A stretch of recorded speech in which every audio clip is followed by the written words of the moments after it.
Good evening, everyone. March 27th, and things are rolling right along, getting closer to Jesus every week. And tonight we're going to talk about 10 denominations. Jesus told us not to create denominations. I don't think I included that in here, but if I have time at the end, I'll share that. John 15. Oh yeah, no, it's right here. I am the true vine, and my Father is the gardener. Every branch in me that does not bear fruit, he takes away. And every branch that bears fruit, he trims so that it may bear more fruit. Now, I did this in my garden with watermelon. We love watermelon. My son just eat the daylights out of it. But if you've ever grown watermelon, if you had a garden, or any kind of vine plant, whether it's grapes or whether it's squash, if they have long vines, they put out, every 10 feet they put out inferior roots. And when they do that, everything beyond that will feed off that inferior root, and the plants will become half the size. I mean, not the plant, but the fruit will become half the size. So when we planted watermelon, between the mother root, which is the root that I planted, to the first two inferior roots, those watermelon were 25 plus pounds. The next group in between the two inferior roots would be 12 pounds. I couldn't get one over 12. And then you go another section, and I couldn't get one over 8. And then another one, they got smaller every time you let an inferior root because they feed off the wrong root. And that's what I say to people, that when Jesus said, I am the vine, and the Father is the root, I am the vine and you are the branches, and this is what he's talking about here, the branches.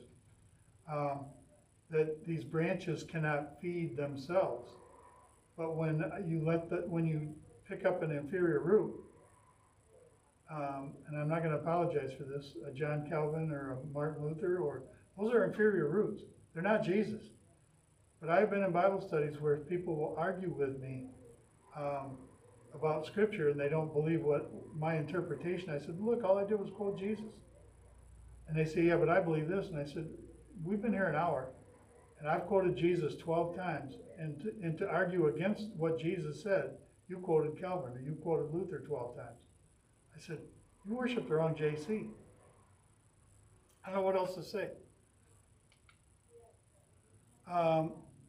But whoever keeps his word, in him the love of God is truly made perfect. We know that we are in him by this. Whoever claims to abide in him must walk just as he walked. Must.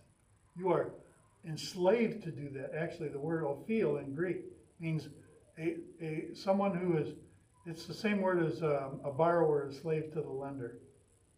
So if we are a follower of Jesus, then we are a slave to walk as he walked. He who believes and is immersed shall be saved, but he who does not believe shall be condemned. These signs will accompany those who believe. In my name they will drive out demons. They will speak in new languages.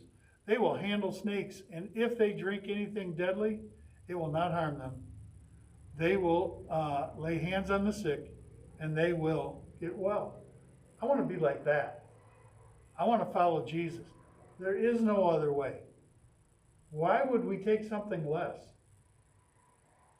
That's like going and finding a precious artifact, and instead of buying it because it's $5 more, you buy something that's cheap and a knockoff of it, and any collector would know that it's not the true thing.